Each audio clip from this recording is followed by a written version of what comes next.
el pato ferroso, la artrosis, en anemia tabacénica, sobre todo trastornos infantiles. Entonces, en leucemia, sí vamos a tratar de recordar de nombre, por lo menos con algún efecto adverso de los medicamentos principales, sobre todo la leucemia linfoblástica, ¿no? De la filoblástica no tanto, dice el NAM, que es la leucemia linfoblástica, y algunas medidas, unas medidas sintomáticas, ¿no?, que se usan para las complicaciones de la quimioterapia. Entonces, básicamente, lo que nosotros vamos a tratar de recordar. Estos son los tipos, ¿no?, de la leucemia linfoblástica. Hay linaje de células T, linaje de células T. Hay algunas que son translocaciones, como la que se puede ver acá, translocación cromosoma 1-19. Hay otras, translocación de 21, pero también hay poliploidía, ¿no? Hay aumento de la cantidad de cromosomas, el número total de cromosomas, lo cual parecería algo poco probable, pero es parte de la presentación de esta leucemia. Vamos a hablar sobre todo de las células B, que es un poco más de este problema. Aquí podemos ver nosotros que las fusiones de los genes o las translocaciones generan genes como los que están acá, ¿no? Genes híbridos, proteínas oncogénicas, que lo que hacen es mantener el estado de correlación, de una translocación. Esa es propia de la leucemia mieloide, pero es parecida en algunas de la leucemia linfoide, una translocación que mantiene la actividad de un correpresor. Entonces, si nos acordamos nosotros un poco de la farmacología básica, las cuestiones de genética, para que haya diferenciación, para que haya replicación, tiene que activarse zonas acetiltransferases, tiene que desarrollarse el ADN, tiene que haber participación de coactivadores que desarrollen el ADN para que la sola se diferencie, se replique y tenga su tiempo de vida normal. Cuando se mantiene el correpresor, como en este caso, entonces se detiene el proceso de diferenciación, que produce más bien una proliferación indiscriminada, una autorrenovación de la célula, y eso pues bloquea la diferenciación, la inhibición de la apoptosis, la autorrenovación, eso es una neoplasia, una leucemia. En el caso de la leucemia filoblástica son más importantes las translocaciones, ¿no? Estamos diciendo que en el caso de la linfoblástica pueden haber algunas, pero como esta de acá, pero destaca sobre todo la poliploidía, ¿no? La poliploidía es lo más importante. Bueno, acá las translocaciones están los tipos, 21, 17, son una serie de translocaciones propias de la leucemia mieloblástica. Esta no la vamos a ver mucho, pero la otra leucemia importante. Entonces, aquí podemos visualizar, por ejemplo, a la oncoproteína, que se llama oncoproteína, que es producto de la fusión de dos protooncogenes, PNL, ¿no?, y el RAD. Cuando se fusionan, por la translocación que había, se produce una oncoproteína que detiene el proceso de transcripción y de diferenciación. Entonces, se mantiene el correpresor, ¿no? Hay una represión de los genes de diferenciación y se activa la autorrenovación, ¿no? Los linfoblastos o los mieloblastos, los mieloblastos comienzan a replicarse indefinidamente. Entonces, es el fundamento básico que ustedes seguramente recuerdan por otros estudios. Entonces, en el caso de la leucemia mieloblástica, específicamente la de tipo M3, la de acá, leucemia cromielocítica aguda, el tratamiento ataca la oncoproteína, la proteína de fusión, la translocación y la oncoproteína, que acá también PNL-RAD. En este caso específicamente, la incorporación del ácido 2-transretinoico, la administración de ácido 2-transretinoico, elimina la oncoproteína. Eliminar, acá dice una degradación, que es la oncoproteína. Al degradar la oncoproteína, se liberan los correpresores y se produce entonces una activación de la diferenciación y de la replicación. Entonces la célula inmadura, el mieloblasto, se convierte en un granulocito maduro. Este es un mecanismo específico que solo funciona en este tipo de leucemia. No funciona en otros tipos. Maravilloso fuera que funcionara en otros tipos, ¿no? Porque el lado, el retinoico ni siquiera es un antineoplásico, no es como la nicotina, ni el glifosato, ni la doxorubicina, no, es como un derivado del retinol, como una vitamina, pero solo funciona en este tipo de leucemia, no funciona en otros tipos de leucemia. Sin embargo, la figura muestra que el fundamento de las leucemias es ese, ¿no? Oncoproteínas o proteínas de fusión que detienen la diferenciación y mantienen pues inmaduras a las células que comienzan a proliferar. Entonces, esta figura, que ustedes la conocen, ¿no? Se refiere un poco a la probabilidad de sobrevivencia, ¿no? Como con el paso de los años, desde esta década, miren, de 60, que está lejanísima, hasta ya la década de 90, hasta 2000, 2005, y obviamente los más recientes, la probabilidad de sobrevivencia iba aumentando. Y como hemos dicho el ciclo pasado, para lo que estuvimos, esto no se debe a que necesariamente hayan aparecido esquemas totalmente diferentes, ¿no? Se han incorporado algunos inhibidores, ¿no? Algunas sustancias que terminan en inhibir, como el imatinib, algunas sustancias inhibidores de quinasa que han mejorado la eficacia del tratamiento, pero nada más. El resto de medicamentos, los protocolos de MISA que han dicho de salud, son básicamente los mismos. Son los mismos viejos antineoplásicos. Entonces, ¿por qué mejorar la supervivencia si los medicamentos en su gran mayoría son los mismos? Porque se hace lo que se llama pues el proceso de estratificación del riesgo, es decir, citogenética, pues no, se hace el estudio de neoplastos, se determina qué tipo de translocación es, ¿no? Algunas translocaciones tienen un riesgo más bajo y la respuesta es mejor, otras tienen riesgo intermedio y requieren quimioterapia más prolongada o más intensa. Entonces se individualiza el tratamiento de acuerdo a la estratificación del riesgo. Esto ya lo comentamos en algún momento, lo pueden leer, hay algunos criterios, ¿no? Inclusive está la enfermedad mínima residual. Se supone que con la quimioterapia el paciente debe tener pues un mínimo de blastos sobrevivientes. Cuando con la quimioterapia, el día 15, terminado digamos el ciclo, tiene muchos blastos, entonces es una señal de que la respuesta va a ser pobre y de que el paciente pues no va a ir bien, ¿no? Probablemente se puede curar, es probable que se cure, ¿no? Porque tiene una remisión casi absoluta, casi desaparecieron los blastos, ¿no? Entonces esta estratificación permite individualizar un poco la terapia, el agregado de fármacos inhibidores de quinasa han mejorado la eficacia. Estas son las fases, ¿no? La terapia de inducción con los medicamentos, la terapia de intensificación, de consolidación, de mantenimiento, y cuando hay el riesgo de que se hayan metido los blastos en el hilo cefalorraquídeo, inclusive hay terapia intratecal, ¿no? En los pacientes de más riesgo, de riesgo alto, así no hay evidencia de que hay blastos, también sea terapia intratecal, ¿no? Para garantizar que la respuesta va a ser completa. De manera que estos son los medicamentos, son antiguos, corticoides, un antibiótico antracíclico, un inhibidor de la asparaquina, que es un aminoácido esencial, la vincristina. ¿Dónde toda la vincristina? ¿El mecanismo básico cuál era? Dieron todos, ¿verdad? Dieron todos. A ver, haciendo un pequeño paréntesis, ¿no? Conversamos con Zabaleta, que bueno, por el momento entidad como delegada pues, del grupo que tiene interés en llegar al internado. Ya se consiguió lo que se quería, ¿no? Ya se sabía más o menos de la semana pasada, pero hay un cronograma que vamos a tener que ajustar.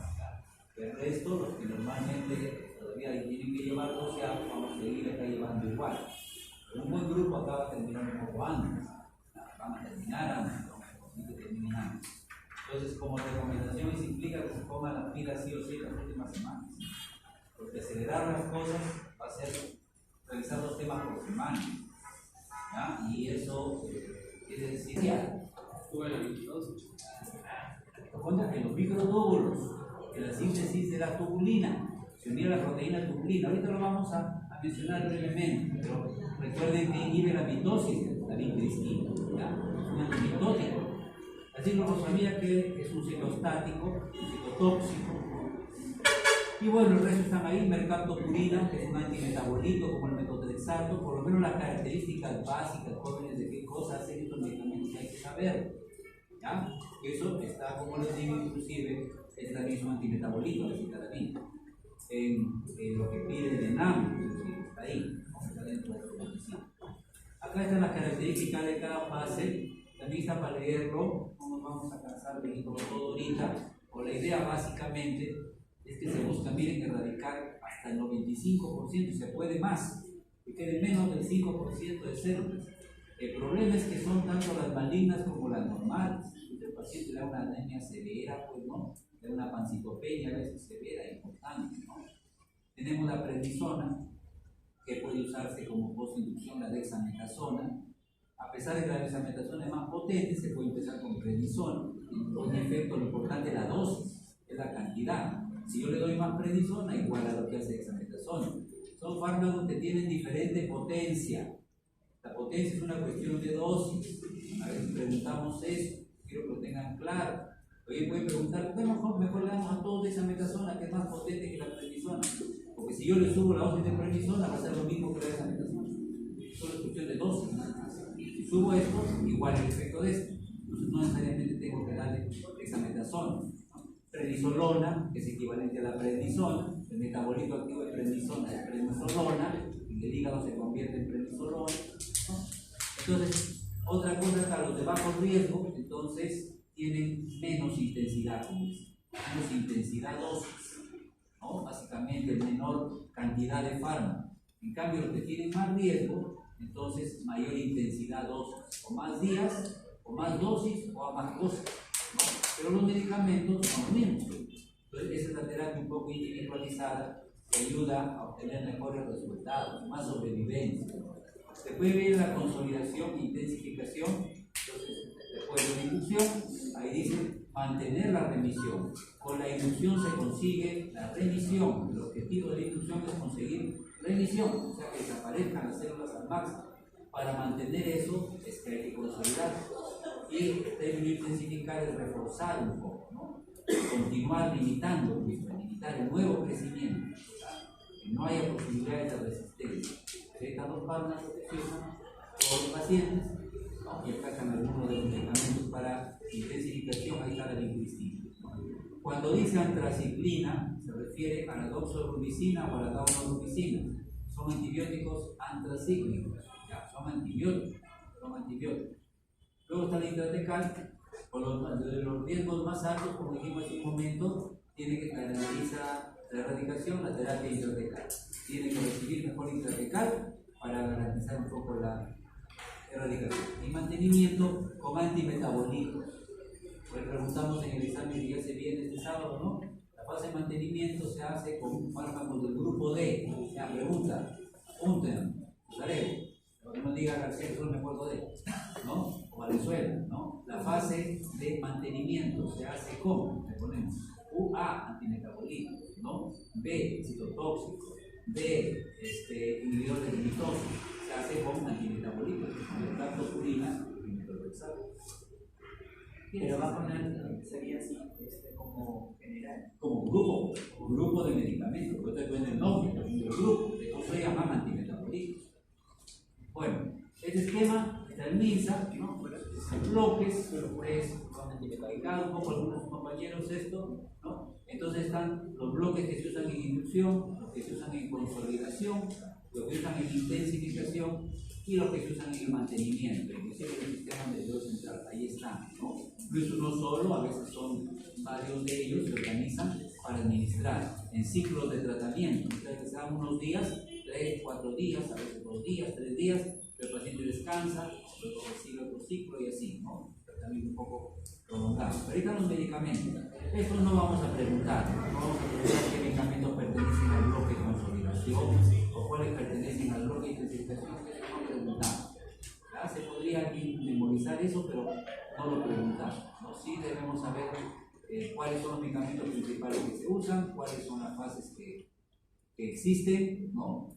Y los pacientes de alto riesgo, qué diferencia tienen con los de riesgo bajo, esas cosas que más o menos hemos dicho. Las características de los medicamentos están ahí, ya hemos revisado antes, las revisan ustedes nuevamente, algunas cuestiones muy chiquitas para no dormirnos, como Rue que estaba en un jato fatal, ¿no? Nada, olvídate, tirado Rue, fatal por almohada, no, bueno. chao, ¿no? Bueno, vida media biológica 72 horas, recuerden este concepto, ya lo hemos definido antes. ¿Qué es vida media biológica? ¿Qué? El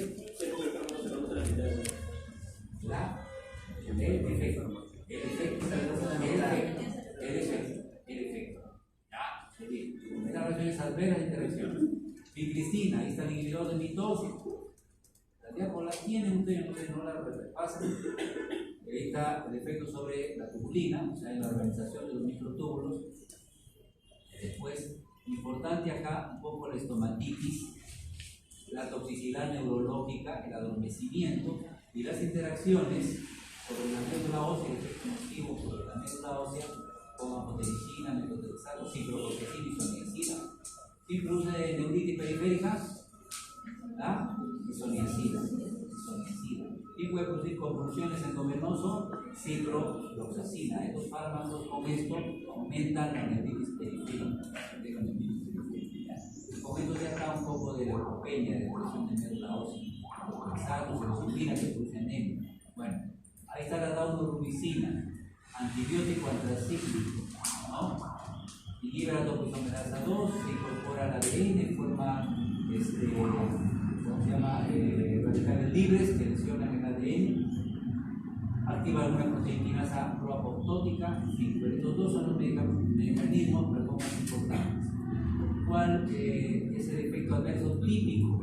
Que lo preguntamos, inclusive el siglo pasado, dice acá, miocarditis. ¿Cuál es el antídoto? Uno que se acuerde, a ver, que me contradiga que se han olvidado, uno que se acuerde, ¿verdad? ¿Cuál es el antídoto para evitar la miocarditis por la daunorubicina, la doxorubicina? ¿Cuál es?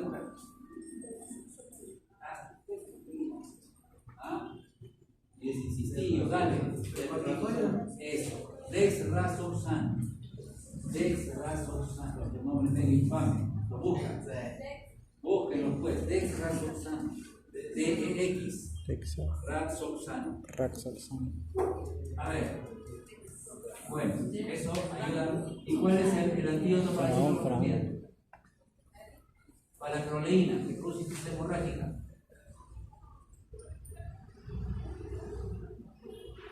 Pero ya le hemos dicho, ustedes tengan otra cosa. Si alguien sale mal acá, proteína para que no produzca cistitis hemorrágica. Dice la proteína para que no. Mesna, el antídoto de la proteína. Mesna, primera vez que lo escucho en tu vida. Y última también te escuchaba más. ¿Ya? Bueno.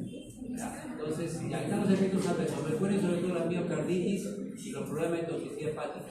Ahí está la asparaginasa, que evita la hidrólisis de la asparagina, ¿no?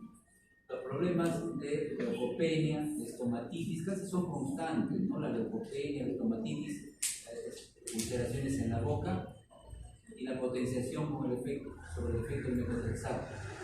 Acá está la leucemia mieloide, ¿no? Entonces, citarabina es uno de los fármacos más adecuados que se puede combinar con doxorubicina o daunorubicina, es el que es de primera línea, ¿no? Para la leucemia mieloide.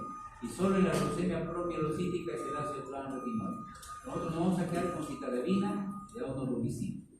Entonces, son los dos fármacos que se usan para la leucemia mieloide. Ahí está la citarabina, se llama también arabinócido de citosina. Compite con la citidina normal, pues es un antimetabolito, ¿no? Inhibe la fase de síntesis del ADN, ¿ya? Citarabina o arabinócido de citosina también se llama. No, es un antimetabolito. Bueno, a ver, los efectos adversos casi son similares, ¿no? Estomatitis, alopecia, acá también efectos neurotóxicos. Cuidado con cloranfenicol, deprimiría más la médula ósea. Cuidado con la citolina, también deprimiría más la médula ósea.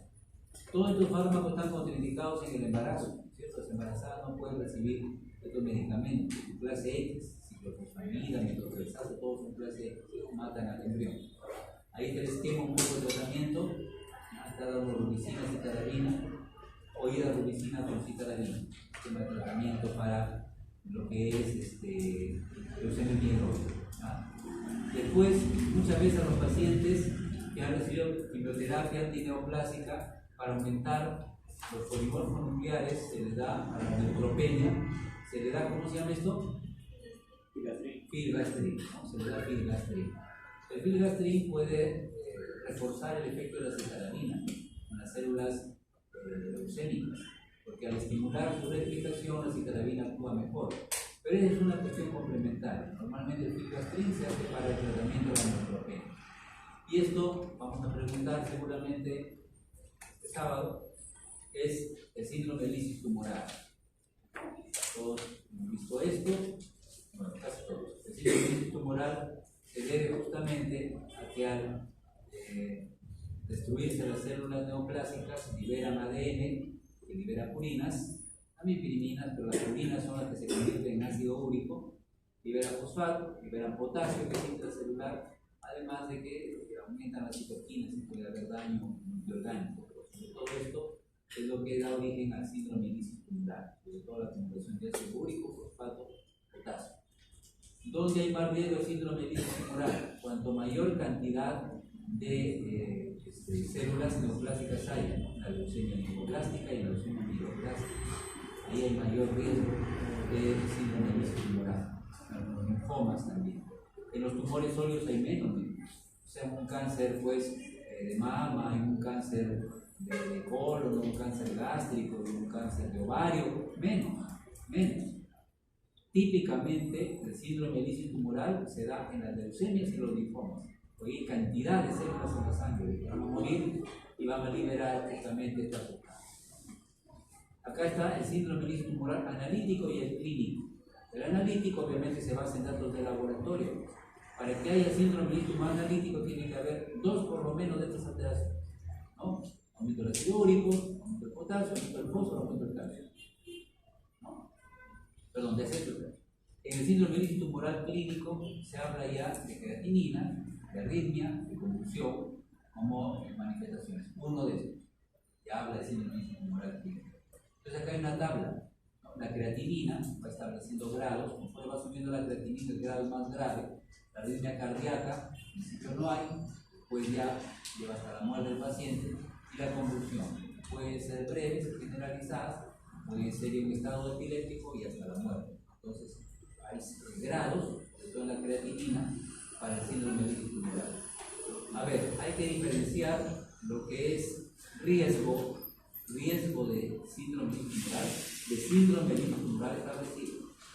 ¿Ya? No es lo mismo estar en riesgo que tener la enfermedad. Tener síndrome de lisis tumoral establecido es manejo en UCI.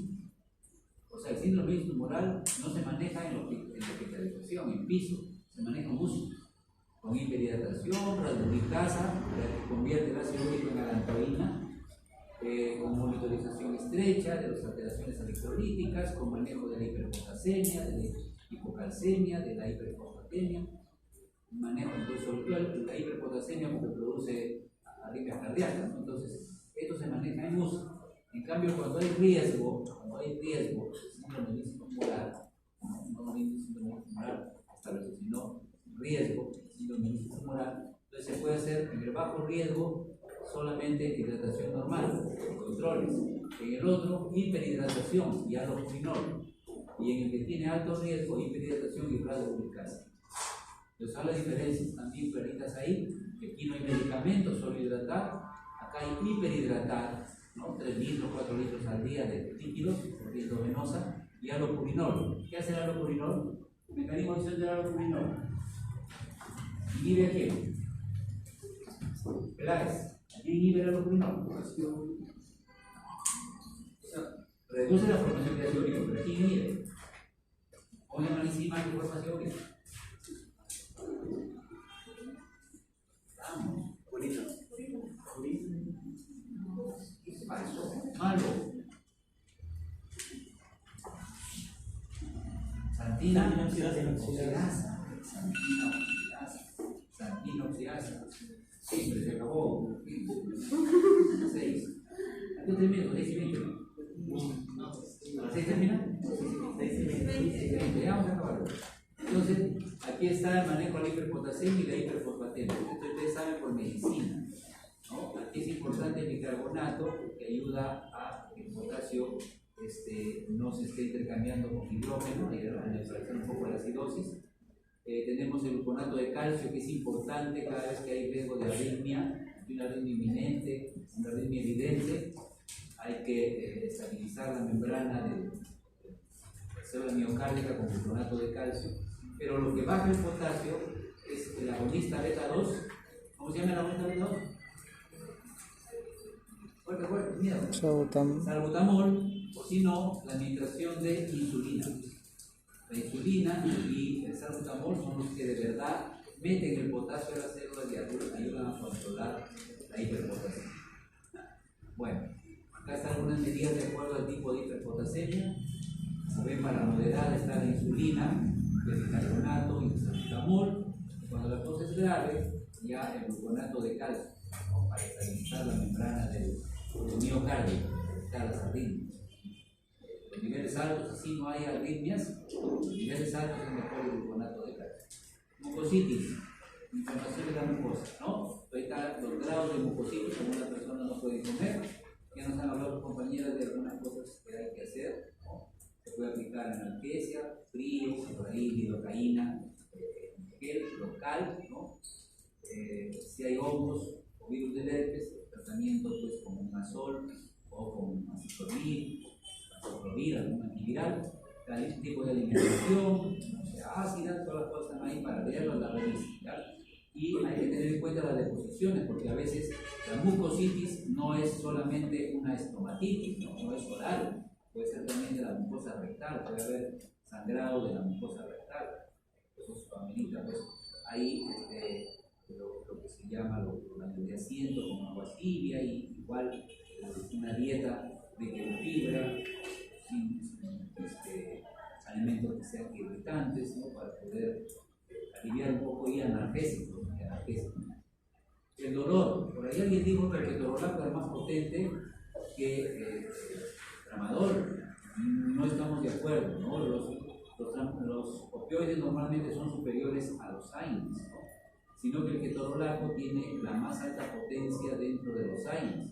Eso sí es verdad.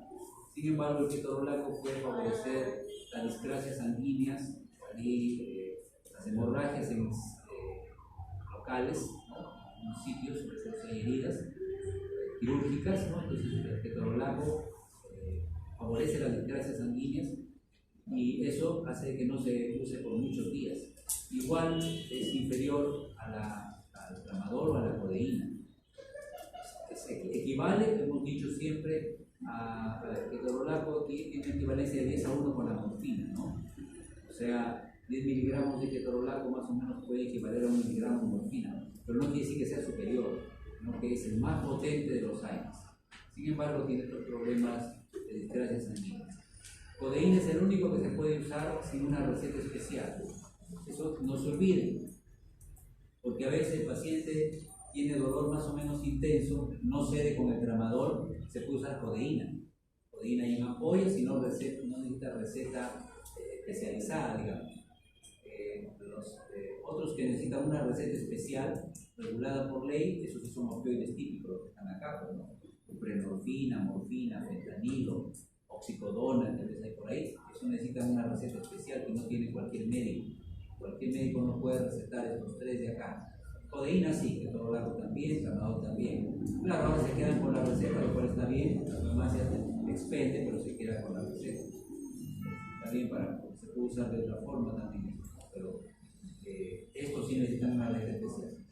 Y el dolor neuropático, no se olviden, la gabapentina, la pregabalina, inclusive por ahí.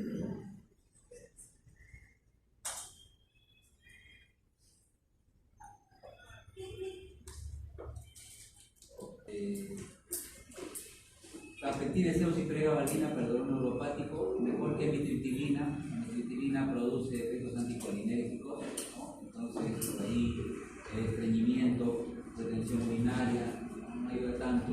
Puede usar si no hay otra cosa, pero mejor la gabapentina y la pregabalina. Dolores por lesión del nervio.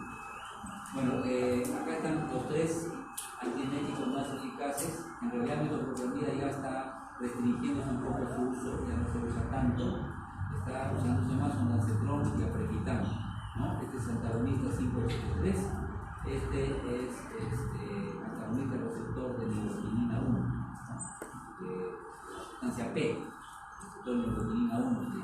Ahorita vamos a ver un esquema para ver cómo se aplica, sobre todo en los vómitos tardíos, porque a veces después del uso del antineoplásico aparecen vómitos.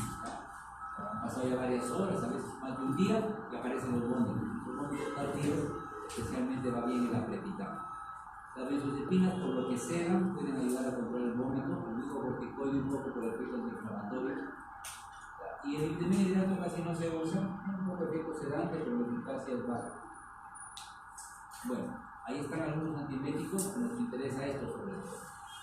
El cisplatino, que es muy emetizante, ¿no? Entonces, ¿por qué se controla? Aprepitán más o menos para la emesis aguda. Y para la retardada, ya pasó más de 24 horas de que ya pasó la quimioterapia, ya pasaron más de 24 horas, aprepitán. Y la que no corresponde a las medidas convencionales, junto con dexametasona, aprepitán. Y la aprepitán es un fármaco que cada vez se está usando más, es tan bueno como el dancetrón y es eficaz para los cuadros de emesis retardada cuando no hay una buena respuesta, o en combinación con el dancetrón o con dexametasona, aprepitán. Lo buscan por ahí, es un antimético interesante. Para los cuadros moderados puede ir un poco más en el dancetrón, ya no tan necesario el aprepitán. Puede ser con dancetrón o el corticoide. Para prevenir infecciones, como es un paciente inmunosuprimido, tiene que estar ayudado. El aire debería estar filtrado, sobre todo en inmunosupresión severa. Los alimentos cocidos, mucho cuidado con los alimentos. Las frutas, las cuestiones están prohibidas o limitadas a aquellas que tienen pues, cáscara y se pueden desinfectar. Los enjuagues bucales antisépticos hay diferentes preparados. Hablamos de que la clorexidina diluida puede ser una opción. Los baños de asiento para la mucositis rectal. El trimoxazol casi siempre se da para la profilaxis de neumonitis girovesi, desde los pacientes que han salido de quimioterapia antineoplásica, están recibiendo de manera rutinaria con trimoxazol. De acuerdo al resultado del PPD, también pueden recibir isoniazida, y si tienen neutropenia, para mejorar un poco las defensas, hay que aplicar. Después, la prevención de infecciones, higiene, mucho cuidado con higiene dental, ¿no? El control de la temperatura, siempre hay que estar al tanto del control de la temperatura, la exploración de las cavidades, oral sobre todo, la higiene de dientes es importante, cuidado con las lesiones que provienen de los catéteres. Los catéteres a veces por ahí son focos por donde ingresan las bacterias, ¿no? A veces tienen catéteres centrales, porque se administra a veces la quimioterapia. Evitar estos tactos, porque pueden favorecer la bacteriemia, entonces solo si es muy necesario un tacto rectal o tacto vaginal, porque favorecen la bacteriemia, y siempre recurrir a imágenes para especificar el problema, ¿no? Entonces, algunos factores de riesgo, ¿no? Síntomas o signos que se asocian a la neutropenia febril, ¿no? Entonces, otros que tienen que ver ya con factores de riesgo respecto al nivel tipo de quimioterapia, la intensidad de la quimioterapia que ha recibido, y otros que tienen que ver con cuán bajo están los neutrófilos. Entonces, son factores de riesgo que están asociados a que el paciente haga una infección. Una neutropenia febril quiere decir que el paciente neutropénico está haciendo una infección. Si tiene mucositis, por ahí se puede meter la bacteria. Si la terapia ha sido potente, es un riesgo de que haga una infección. Y si tiene neutropenia, también las defensas están muy bajas, o hay signos de respuesta inflamatoria, también indican que va a ser neutropenia febril. ¿Por qué se trata? Aquí es el tratamiento, ¿no? Betalactámico generalmente de amplio espectro. Se puede comenzar con pipetazo. Yo no sé si les comenté, creo que sí, que tenía el dato de un paciente que había estado en Lima con una terapia antineoplásica en un hospital del Seguro Grande de Lima, y una enfermera le había colocado una vía sin guantes y le hizo un absceso, le hizo una infección por Cerratia, intrahospitalaria. Entonces, era un paciente que había salido de la quimioterapia, es un inmunosuprimido. Le dieron de inicio pipetazo con banco. El paciente no respondió muy bien, porque tuvieron que cambiar el pipetazo por meropenem. Y con meropenem con banco y el paciente respondió. ¿Y qué ha hecho el paciente como consecuencia de esto? Yo lo denunciaría el primero, ha hecho una diabetes insípida, porque la banco lesiona los túbulos renales. ¿Sí? Ha hecho una diabetes insípida. Como consecuencia del uso de banco, a dosis altas para tratar de controlar la infección.